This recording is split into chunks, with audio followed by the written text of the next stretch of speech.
ગણિત ધોરણ 8 પ્રકરણ 13 સમપ્રમાણ અને વ્યસ્ત પ્રમાણ. પ્રાસ્તાવિક. મોહન પોતાના માટે અને પોતાની બહેન માટે ચા બનાવે છે. આ માટે તે 300 મિલીલીટર પાણી, 2 ચમચી ખાંડ, 1 ચમચી ચાની ભૂકી અને 50 મિલીલીટર દૂધનો ઉપયોગ કરે છે. હવે જો તેને 5 વ્યક્તિઓ માટે ચા બનાવવી હોય તો ઉપરોક્ત વસ્તુઓનો કેટલો જથ્થો જોઈએ? 2. જો 2 વિદ્યાર્થીઓને કોઈ એક સભામાં ખુરશીઓ ગોઠવવામાં 20 મિનિટનો સમય લાગે તો આ જ કામ 5 વિદ્યાર્થીઓ કેટલા સમયમાં કરી શકે? દૈનિક જીવનમાં આપણે આવી ઘણી બધી પરિસ્થિતિઓનો સામનો કરતા હોઈએ છીએ, જેમાં આપણે જોઈએ છીએ કે કોઈ એક રાશિમાં થતા પરિવર્તનને કારણે અન્ય રાશિમાં પણ પરિવર્તન આવે છે. દાખલા તરીકે, 1. જો ખરીદેલી વસ્તુની સંખ્યામાં વધારો થાય તો તેની કુલ ખરીદ કિંમતમાં પણ વધારો થાય છે. 2. બેંકમાં વધારે રકમ જમા કરાવીએ તો વધારે વ્યાજ મેળવી શકાય. 3. જો વાહનની ઝડપમાં વધારો થાય તો અંતર કાપવા માટે લાગતા સમયમાં ઘટાડો થાય છે. 4. કોઈ એક કાર્ય માટે કારીગરની સંખ્યા વધે તો કાર્ય પૂરું કરવા લાગતો સમય ઘટે. ધ્યાન રાખો, અહીં એક રાશિમાં થતા પરિવર્તનને કારણે બીજી રાશિમાં પરિવર્તન થાય છે. મોહનને જોઈતી વસ્તુઓનો જથ્થો આપણે કેવી રીતે શોધીશું? અથવા 5 વિદ્યાર્થીઓ દ્વારા કાર્યને પૂરું કરવા માટે લાગતા સમયને કેવી રીતે શોધીશું? આ પ્રકારના પ્રશ્નોના જવાબ માટે આપણે ચલનના મહત્વના મુદ્દાઓનો અભ્યાસ કરીશું. સમપ્રમાણ. જો 1 કિલોગ્રામ ખાંડની કિંમત 36 રૂપિયા હોય તો 3 કિલોગ્રામ ખાંડની કિંમત કેટલી હશે? એ 108 રૂપિયા થાય. આ જ પ્રકારે આપણે 5 કિલોગ્રામ અને 8 કિલોગ્રામ ખાંડની કિંમત શોધી શકીશું. નીચેના કોષ્ટકનો અભ્યાસ કરો. ધ્યાન આપો, અહીં ખાંડના જથ્થામાં વધારો થતા તેની કિંમતમાં પણ એવી રીતે વધારો થાય છે કે જેથી તેનો ગુણોત્તર અચળ રહે. બીજું એક ઉદાહરણ લઈએ. ધારો કે એક કાર 60 કિલોમીટર અંતર કાપવા માટે 4 લીટર પેટ્રોલ વાપરે છે, તો 12 લીટર પેટ્રોલમાં તે કેટલું અંતર કાપશે? જવાબ 180 કિલોમીટર આવશે. આ અંતર કેવી રીતે શોધીશું? અહીં આપેલ પરિસ્થિતિમાં 12 લીટર પેટ્રોલ એટલે કે 4 લીટરનું 3 ગણું પેટ્રોલ વપરાય છે. તેથી કાપેલું અંતર 180 કિલોમીટર પણ 60 કિલોમીટરનું 3 ગણું થશે.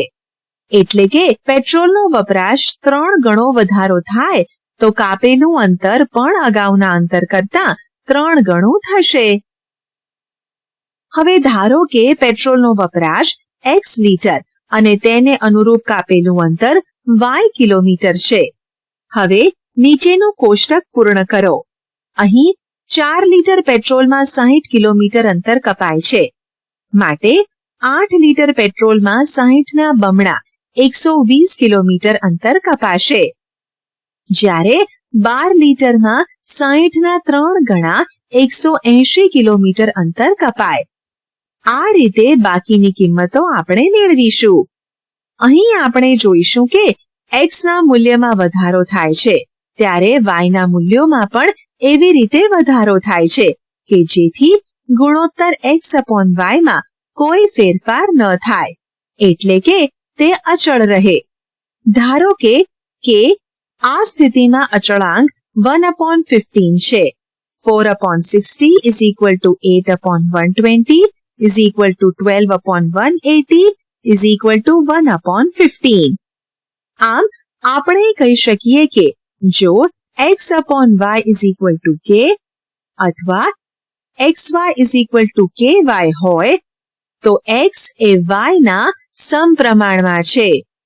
આ ઉદાહરણમાં 4/60 is equal to 12/180 છે, જ્યાં 4 અને 12 વપરાયેલા પેટ્રોલનો જથ્થો x લીટરમાં છે તથા 60 અને 180 એ કપાયેલ અંતર y કિલોમીટરમાં છે. આમ જો x અને y સમપ્રમાણમાં હોય તો આપણે x1/y1 is equal to x2/y2 લખી શકીએ. જ્યાં x ના મૂલ્યો x1 અને x2 ને અનુરૂપ y ના મૂલ્યો અનુક્રમે y1 અને y2 છે. પેટ્રોલનો વપરાશ અને કાર દ્વારા કપાયેલ અંતર એક સમપ્રમાણની સ્થિતિ બતાવે છે. આ જ પ્રમાણે કુલ ખર્ચેલ રકમ અને ખરીદેલ વસ્તુઓની સંખ્યા પણ સમપ્રમાણનું એક ઉદાહરણ છે. શરૂઆતના ઉદાહરણમાં 5 વ્યક્તિઓ માટે ચા બનાવવા માટે મોહન 750 મિલીલીટર પાણી, 5 ચમચી ખાંડ, 2.5 ચમચી ચાની ભૂકી અને 125 મિલીલીટર દૂધનો ઉપયોગ કરશે. ચાલો સમપ્રમાણના આ મુદ્દાને નીચેની પ્રવૃત્તિ દ્વારા સમજવાનો પ્રયત્ન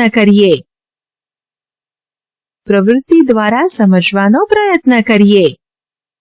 એક ઘડિયાળ લો અને તેના મિનિટ કાંટાને 12 પર ગોઠવો.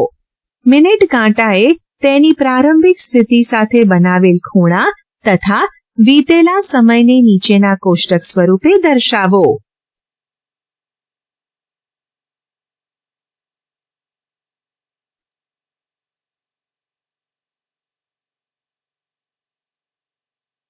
તમને ટી અને એ ના અવગણ દ્વારા શું જાણવા મળ્યું? શું બંનેમાં એક સાથે વધારો થાય છે? હા. શું T/A દરેક વખતે સમાન હોય છે? હા. શું મિનિટ કાંટાએ બનાવેલો ખૂણો વીતેલા સમયના સમપ્રમાણમાં છે? હા. ઉપરોક્ત કોષ્ટકમાં તમે જોઈ શકો છો કે T1:T2 = A1:A2 કારણ કે T1:T2 = 15:30 1:2. A1:A2 = 90:180 1:2. ચકાસો. T2:T3 = A2:A3 અને T3:T4 = A3:A4 થાય છે? હા. આમ એક સાથે વધતા અથવા ઘટતા ચલ હંમેશા સમપ્રમાણમાં જ હોય તે જરૂરી નથી. ઉદાહરણ તરીકે, સમયની સાથે મનુષ્યમાં શારીરિક ફેરફારો થાય છે, પરંતુ તે જરૂરી નથી કે તે પૂર્વ નિર્ધારિત ગુણોત્તરમાં જ હોય. 2 મનુષ્યના વજન અને ઊંચાઈમાં થતા ફેરફારો કોઈ નિશ્ચિત પ્રમાણમાં નથી હોતા. 3 કોઈ વૃક્ષની ઊંચાઈ અને તેની ડાળીઓ પર રહેલા પાનાની સંખ્યા વચ્ચે કોઈ સીધો સંબંધ નથી. ઉદાહરણ. નીચેના કોષ્ટકનું અવલોકન કરો અને જણાવો કે x અને y સમપ્રમાણમાં છે કે નહીં. 1. ઉકેલ. x1/y1 = 20/40 1/2. x2/y2 = 17/34 1/2. આ જ રીતે x3/y3 = x4/y4 x5/y5 x6/y6 x7/y7 1/2 મળે. તેથી અહીં x અને y સમપ્રમાણમાં છે. 2. ઉકેલ. x1/y1 = 6/4 3/2. x2/y2 = 10/8 5/4. x1/y1 is not equal to x2/y2. આમ અહીં x અને y સમપ્રમાણમાં નથી. 3. ઉકેલ. x1/y1 = x2/y2 1/3. x3/y3 is not equal to x4/y4. આમ અહીં x અને y સમપ્રમાણમાં નથી. ઉદાહરણ. મુદ્દલ ₹1000 વ્યાજનો દર બરાબર વાર્ષિક 8% માટે નીચે દર્શાવેલ કોષ્ટક પૂર્ણ કરો અને ચકાસો કે આ પ્રકારનું વ્યાજ સાદું અથવા ચક્રવૃદ્ધિ આપેલ સમયના સમપ્રમાણમાં છે. ઉકેલ. પહેલા વર્ષ માટે સાદું વ્યાજ I = PRT/100 1000 × 8 × 1/100 ₹80. ચક્રવૃદ્ધિ વ્યાજ A = P × (1 + R/100) whole raised to T is equal to 1000 into bracket 1 plus 8 upon 100 whole raised to 1 is equal to 1080 rupiah. CI is equal to A minus P is equal to 1080 minus 1000 is equal to 80 rupiah. સાદું વ્યાજ આપેલ સમયના સમપ્રમાણમાં છે. બીજા વર્ષ માટે સાદું વ્યાજ I is equal to PRT upon 100 is equal to 1000 into 8 into 2 upon 100 is equal to 160 rupiah.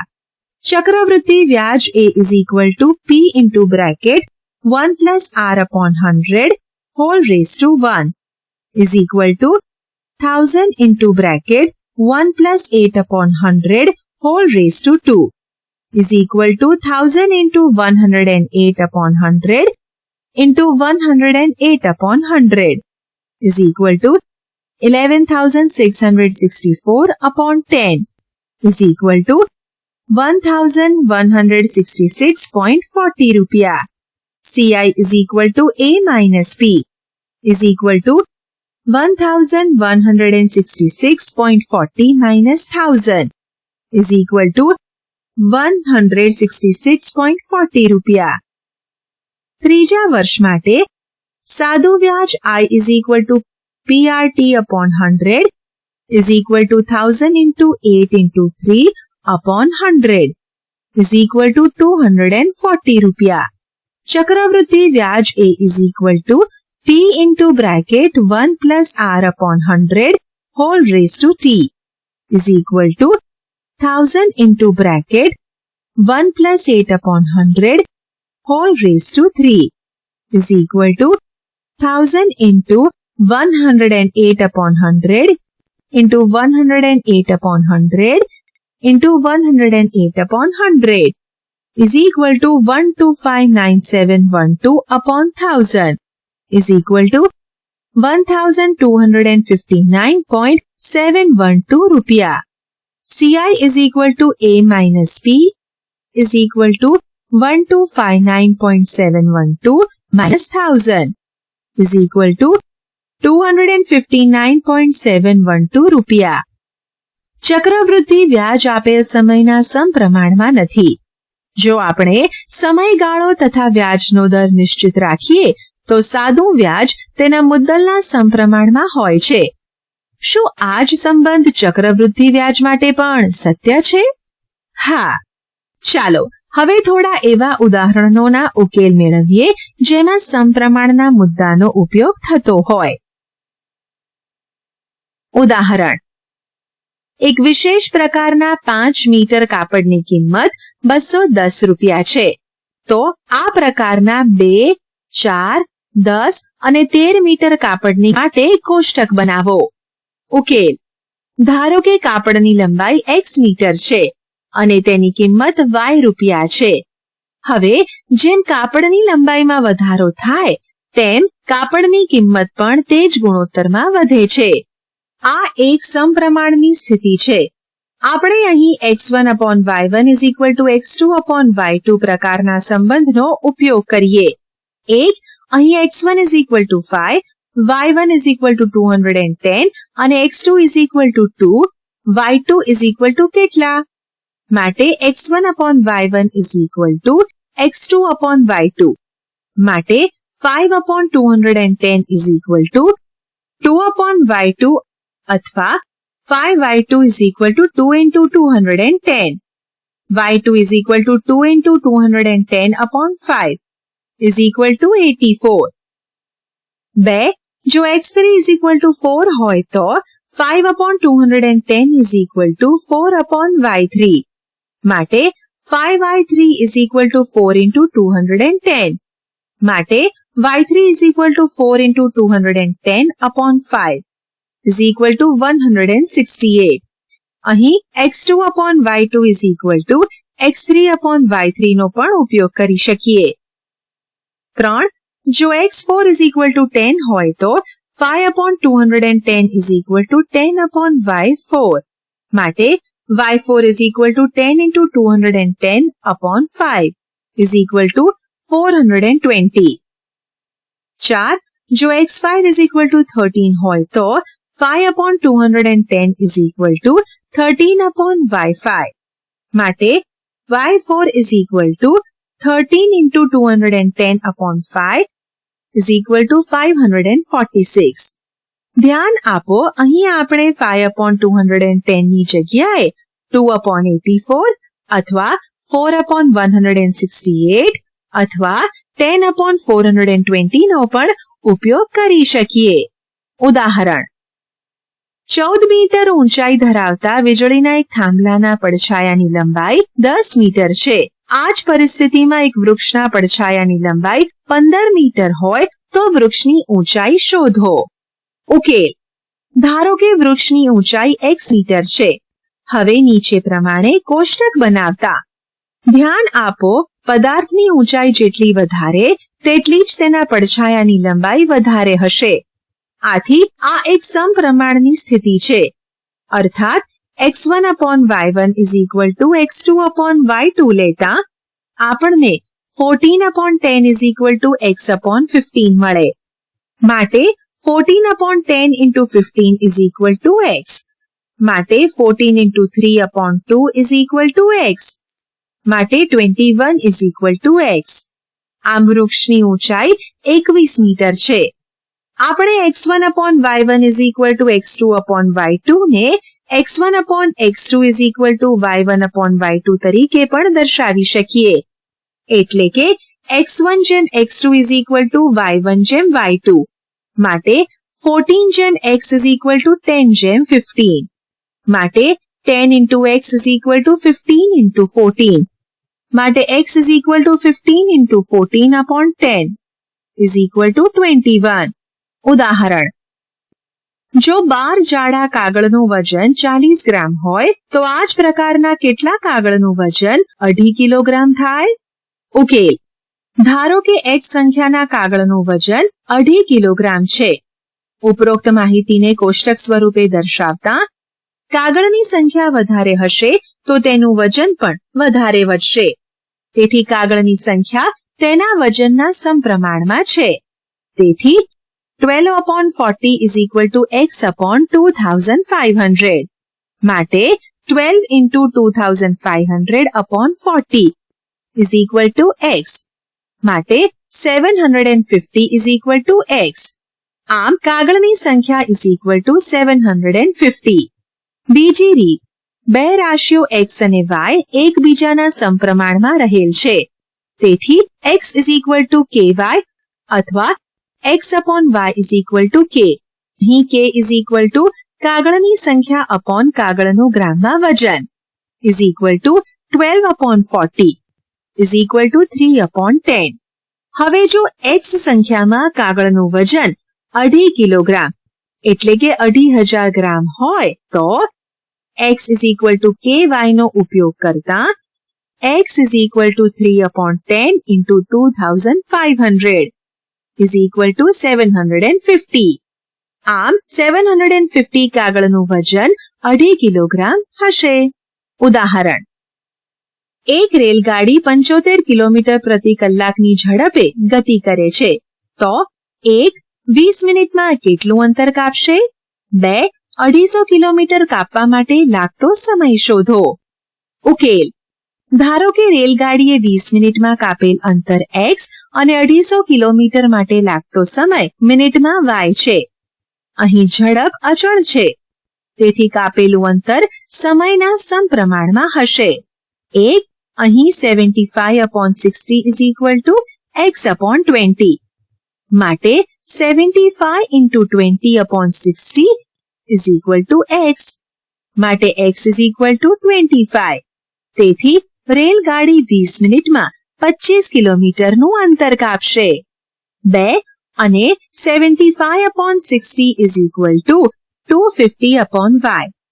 માટે y is equal to 250 into 60/75 is equal to 200 minute અથવા 3 કલાક અને 20 મિનિટ. આમ 250 કિલોમીટર અંતર કાપતા લાગતો સમય 3 કલાક અને 20 મિનિટ છે. વૈકલ્પિક રીતે જો તમે x જાણતા હો તો x/20 is equal to 250/y પરથી તમે y ને શોધી શકો છો. તમે જાણો છો કે ભૌગોલિક નકશા એક મોટા પ્રદેશનું લઘુ સ્વરૂપ છે. નકશાના નીચેના ભાગમાં પ્રમાણમાપ એટલે કે સ્કેલ આપેલ હોય છે. આ પ્રમાણમાપ વાસ્તવિક લંબાઈ અને નકશામાં દર્શાવેલ લંબાઈ વચ્ચેનો સંબંધ દર્શાવે છે. આમ પ્રમાણમાપ નકશાના બે બિંદુ વચ્ચેનું અંતર અને વાસ્તવિક અંતર વચ્ચેનો ગુણોત્તર છે. ઉદાહરણ તરીકે નકશા પરનું 1 સેન્ટીમીટર વાસ્તવિક અંતર 8 કિલોમીટર દર્શાવતું હોય એટલે કે પ્રમાણમાપ 1 સેન્ટીમીટર જેમ 8 કિલોમીટર અથવા 1/8 લાખ, તો નકશા પરનું 2 સેન્ટીમીટરનું માપ 16 કિલોમીટર દર્શાવશે. આથી આપણે કહી શકીએ કે નકશા પર દર્શાવેલ પ્રમાણમાપ સમપ્રમાણતાને આધારિત છે. ઉદાહરણ: નકશામાં પ્રદર્શિત પ્રમાણમાપ 1:300,000,000 છે. નકશામાં બે શહેર વચ્ચેનું અંતર 4 સેન્ટીમીટર હોય તો વાસ્તવિક અંતર શોધો. ઉકેલ: ધારો કે નકશા પરનું અંતર x સેન્ટીમીટર અને વાસ્તવિક અંતર y સેન્ટીમીટર છે. માટે 1:300,000,000 x/y. 1/3 into 10⁷ x/y. પરંતુ x = 4 છે. તેથી 1/3 into 10⁷ 4/y.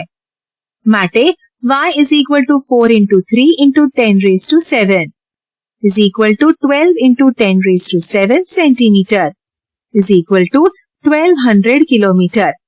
આમ નકશામાં 4 સેન્ટીમીટરના અંતરે આવેલા બે શહેર વાસ્તવિક રૂપે એકબીજાથી 1200 કિલોમીટરના અંતરે આવેલ છે. વ્યસ્ત પ્રમાણ. બે રાશિઓ નીચે પ્રમાણે પરાવર્તિત થઈ શકે છે. જેમ કે એક રાશિમાં વધારો થાય તો તેને અનુરૂપ બીજી રાશિમાં ઘટાડો થાય, અથવા તો એક રાશિમાં ઘટાડો થાય તો તેને અનુરૂપ બીજી રાશિમાં વધારો થાય. ઉદાહરણ તરીકે એક કામ પૂરું કરવા માટે કારીગરની સંખ્યામાં વધારો થાય તો કામ પૂરું કરવા માટે લાગતા સમયમાં ઘટાડો થાય છે. એ જ પ્રમાણે જો કોઈ નિયત અંતર કાપવા માટે ઝડપમાં વધારો થાય તો તેને અનુરૂપ સમયમાં ઘટાડો થાય છે. આ બાબત સમજવા માટે નીચે આપેલ સ્થિતિનો વિચાર કરીએ. ઉદાહરણ: ઝાહિદા તેની શાળાએ 4 અલગ અલગ રીતે જઈ શકે છે. ચાલીને, દોડીને, સાયકલ ઉપર અથવા કારમાં. હવે નીચેના કોષ્ટકનો અભ્યાસ કરો. અહીં જેમ ઝડપમાં વધારો થાય છે તેમ નિયત અંતર કાપતા સમયમાં ઘટાડો થાય છે. જ્યારે ઝાહિદા દોડીને પોતાની ઝડપ બમણી કરે છે ત્યારે અંતર કાપતા લાગતો સમય અડધા ભાગનો થાય છે. હવે તે સાયકલનો ઉપયોગ કરીને ઝડપ 3 ગણી કરે છે ત્યારે લાગતો સમય 1/3 ભાગનો થાય છે. આ જ પ્રમાણે ઝડપમાં 15 ગણો વધારો થતા નિયત અંતર કાપવા માટે લાગતો સમય 1/15 ગણો થાય છે. અર્થાત નિયત અંતર કાપવા માટે લાગતા સમયમાં ઘટાડો ઝડપમાં થતા વધારાના વ્યસ્ત પ્રમાણમાં હોય છે. શું આપણે કહી શકીએ કે ઝડપ અને સમય એકબીજાના વ્યસ્ત પ્રમાણમાં પરિવર્તિત થાય છે? ચાલો એક બીજું ઉદાહરણ જોઈએ.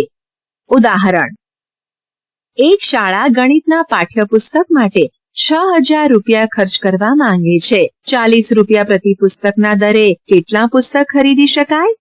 અહીં સ્પષ્ટ છે કે 150 પુસ્તક ખરીદી શકાય. હવે જો પુસ્તકની કિંમત 40 રૂપિયાથી વધારે હોય તો આપેલ રકમમાં 150 થી ઓછા પુસ્તકોની ખરીદી શક્ય બનશે. નીચે આપેલું કોષ્ટક જુઓ. તમે શું અવલોકન કર્યું? તમે જોઈ શકો છો કે જ્યારે એક પુસ્તકની કિંમતમાં વધારો થાય છે ત્યારે નિયત રકમમાં ખરીદી શકાય તેવા પુસ્તકોની સંખ્યામાં ઘટાડો થાય છે. જ્યારે પુસ્તકની કિંમત 40 રૂપિયાથી વધીને 50 રૂપિયા થાય છે ત્યારે તેની વૃદ્ધિમાં થતો ગુણોત્તર 4/5 છે અને તેમને અનુરૂપ પુસ્તકોની સંખ્યા 150 થી ઘટીને 120 થાય છે. તેથી તેમનો ગુણોત્તર 5/4 થાય. અર્થાત આ બંને ગુણોત્તરો એકબીજાના વ્યસ્ત છે. ધ્યાન આપો, બે રાશિઓને અનુરૂપ મૂલ્યોનો ગુણાકાર અચળ હોય છે, અર્થાત 40 ગુણ્યા 150 બરાબર 50 ગુણ્યા 120 બરાબર 6000. હવે જ્યારે આપણે એક પુસ્તકની કિંમત X અને ખરીદી શકાય તેવા પુસ્તકોની સંખ્યાને Y તરીકે દર્શાવીએ તો જ્યારે X માં વધારો થાય ત્યારે Y માં ઘટાડો થશે અને તે જ પ્રમાણે X માં ઘટાડો થાય તો Y માં વધારો થશે. અહીં બંનેનો ગુણાકાર XY અચળ રહે તે અગત્યનું છે. આમ આપણે કહી શકીએ કે X એ Y ના વ્યસ્ત પ્રમાણમાં ચલે છે અને Y એ X ના વ્યસ્ત પ્રમાણમાં ચલે છે. આમ બે રાશિઓ X અને Y એકબીજાના વ્યસ્ત પ્રમાણમાં ચલે છે તેમ કહેવાય. જો તેમની વચ્ચે XY = K પ્રકારનો કોઈ સંબંધ હોય, અહીં K અચળાંક છે. હવે જો X ના મૂલ્યો X1 અને X2 ને અનુરૂપ Y ના મૂલ્યો Y1 અને Y2 હોય તો X1Y1 = X2Y2 = K, અર્થાત X1/X2 = Y2/Y1. આમ X અને Y વ્યસ્ત પ્રમાણમાં છે. આમ ઉપરોક્ત ઉદાહરણમાં એક પુસ્તકની કિંમત અને નિયત રકમમાં ખરીદાયેલી પુસ્તકોની સંખ્યા એકબીજાના વ્યસ્ત પ્રમાણમાં છે. તેવી જ રીતે વાહનની ઝડપ અને નિયત અંતર કાપવા માટે લાગતો સમય એકબીજાના વ્યસ્ત પ્રમાણમાં છે. પ્રવૃત્તિ: એક ચોરસ કાગળ લો અને તેના પર 48 કુકરીને અલગ અલગ સંખ્યાની હરોળમાં દર્શાવ્યા મુજબ ગોઠવો. શું તમે જોયું, અહીં જ્યારે R માં વધારો થાય છે ત્યારે C માં ઘટાડો થાય છે? 1. શું R1 જેમ R2 = C2 જેમ C1 છે? 2. શું R3 જેમ R4 = C4 જેમ C3 છે? 3. શું R અને C એકબીજાના વ્યસ્ત પ્રમાણમાં છે? હવે આપણે ગણતરી કરી આ જવાબો ચકાસીએ. ગણતરી: હારને R અને સ્તંભને C લઈશું. અહીં જ્યારે R માં વધારો થાય છે ત્યારે C માં ઘટાડો થાય છે. તેથી અહીં R અને C વ્યસ્ત પ્રમાણમાં છે. R1 જેમ R3 = C જેમ C1. માટે R1/R3 = C3/C1. માટે 2/4 = 12/C1. માટે C1 = 12 × 4/2. માટે C1 = 24. આ જ રીતે R2/R3 = C3/C2. માટે 3/4 = 12/C2. માટે C2 = 12 × 4/3. માટે C2 = 16. 1. શું R1 જેમ R2 = C2 જેમ C1 છે? R1/R2 = C2/C1. અહીં R1/R2 = 2/3. હવે C2/C1 = 16/24 = 2/3. માટે R1 જેમ R2 = C2 જેમ C1 છે. 2. શું R3 જેમ R4 = C4 જેમ C3 છે? માટે R3/R4 = C4/C3. અહીં R3/R4 = 2/3 અને C4/C3 = 8/12 = 2/3. માટે R3 જેમ R4 = C4 જેમ C3 છે. 3. શું R અને C એકબીજાના વ્યસ્ત પ્રમાણમાં છે? અહીં R વધવાની સાથે C માં ઘટાડો થાય છે. તેથી R અને C એકબીજાના વ્યસ્ત પ્રમાણમાં છે. ઉદાહરણ: નીચે દર્શાવેલ કોષ્ટકનો અભ્યાસ કરીને બતાવો કે કયા બે ચલ અહીં X અને Y ની જોડ પરસ્પર વ્યસ્ત પ્રમાણમાં છે. 1. ઉકેલ: X1Y1 = 50 × 5 = 250. X2Y2 = 40 × 6 = 240. X3Y3 = 30 × 7 = 210. X4Y4 = 20 × 8 = 160. 250 is not equal to 240 is not equal to 210 is not equal to 160. માટે x1 y1 is not equal to x2 y2 is not equal to x3 y3 is not equal to x4 y4. માટે x અને y વ્યસ્ત પ્રમાણમાં નથી. 2. ઉકેલ. x1 y1 is equal to 100 into 60 is equal to 6000. x2 y2 is equal to 200 into 30 is equal to 6000. x3 y3 is equal to 300 into 20 is equal to 6000. x4 y4 is equal to 400 into 15 is equal to 6000. માટે x1 y1 is equal to x2 y2 is equal to x3 y3 is equal to x4 y4 is equal to 6000. માટે x અને y વ્યસ્ત પ્રમાણમાં છે. ઉકેલ. x1 y1 is equal to 90 into 10 is equal to 900. x2 y2 is equal to 60 into 15 is equal to 900. x3 y3 is equal to 45 into 20 is equal to 900. x4 y4 is equal to 30 into 25 is equal to 750. x5 y5 is equal to 20 into 30 is equal to 600. x6 y6 is equal to 5 into 35 is equal to 175. માટે x1 y1 is equal to x2 y2 is equal to x3 y3 is not equal to x4 y4 is not equal to x5 y5 is not equal to x6 y6. માટે x અને y વ્યસ્ત પ્રમાણમાં નથી. જ્યારે બે રાશિઓ x અને y સમપ્રમાણમાં અથવા સમચલનમાં હોય તો તેને x into y લખી શકાય. જ્યારે બે રાશિઓ x અને y વ્યસ્ત પ્રમાણમાં અથવા વ્યસ્ત ચલનમાં હોય તો તેને x infinity 1/y લખી શકાય. હવે થોડાક એવા ઉદાહરણ જોઈએ જેમાં વ્યસ્ત પ્રમાણનો ઉપયોગ થતો હોય. ઉદાહરણ. એક ટાંકીને 1 કલાક અને 20 મિનિટમાં ભરવા માટે 6 પાઇપનો ઉપયોગ કરવો પડે છે. હવે જો ફક્ત 5 પાઇપનો ઉપયોગ કરીએ તો ટાંકીને ભરતા કેટલો સમય લાગે? ઉકેલ. ધારો કે ટાંકીને ભરવા માટે લાગતો સમય x મિનિટ છે. તેથી આપેલ કોષ્ટક પ્રમાણે પાઇપની સંખ્યા જેટલી ઓછી પાઇપને ભરવામાં લાગતો સમય એટલો જ વધારે. અર્થાત આ વ્યસ્ત પ્રમાણની સ્થિતિ છે. માટે 80 into 6 is equal to x into 5. x1 y1 is equal to x2 y2. માટે 80 into 6 upon 5 is equal to x. માટે x is equal to 96.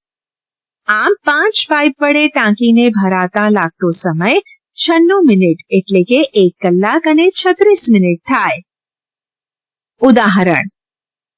એક છાત્રાલયમાં 100 વિદ્યાર્થીઓ છે. 20 દિવસ ચાલે તેટલી ભોજન સામગ્રી પડેલ છે. હવે જો 25 વિદ્યાર્થીઓ નવા આવે તો ભોજન સામગ્રી કેટલા દિવસ ચાલશે? ઉકેલ. જો 125 વિદ્યાર્થીઓ હોય તો ભોજન સામગ્રી y દિવસ સુધી ચાલશે. આપણી પાસે નીચે પ્રમાણેનું કોષ્ટક છે. ધ્યાન આપો, અહીં જેમ વિદ્યાર્થીઓની સંખ્યા વધશે તેમ સામગ્રી ખલાસ થવા માટેના દિવસો ઘટશે. આથી આ વ્યસ્ત પ્રમાણની સ્થિતિ છે.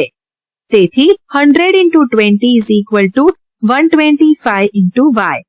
માટે 100 into 20 upon 125 is equal to y.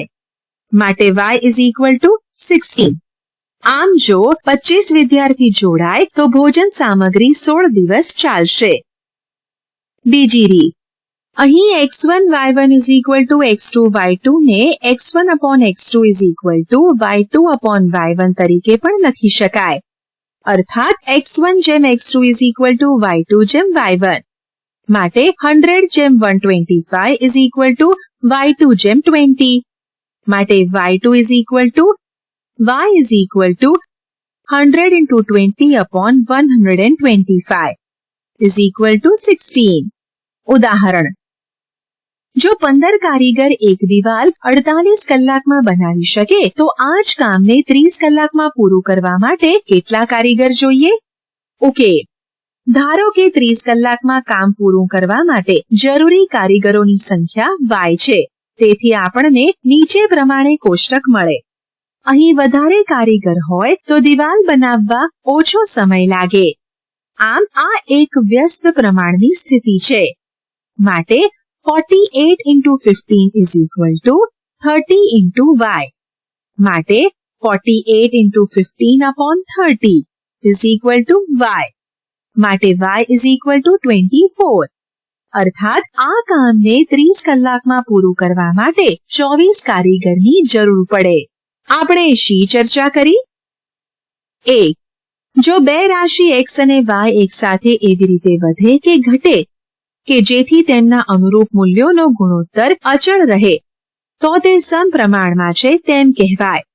એટલે કે જો x upon y is equal to k હોય તો k કોઈ ધન સંખ્યા છે, x અને y ના સમપ્રમાણમાં છે તેમ કહેવાય. આ સ્થિતિમાં x ના મૂલ્યો x1 અને x2 ને અનુરૂપ y ના ક્રમિક મૂલ્યો y1 અને y2 હોય તો x1 upon y1 is equal to x2 upon y2 થાય. બે રાશિ x અને y માટે જો રાશિ x માં થતો વધારો કે ઘટાડો રાશિ y માં એવી રીતે ઘટાડો કે વધારો કરે કે જેથી તેમના અનુરૂપ મૂલ્યોના ગુણાકાર અચળ રહે તો તેઓ એકબીજાના વ્યસ્ત પ્રમાણમાં છે તેમ કહેવાય. એટલે કે જો xy is equal to k હોય તો x અને y પરસ્પર વ્યસ્ત પ્રમાણમાં છે.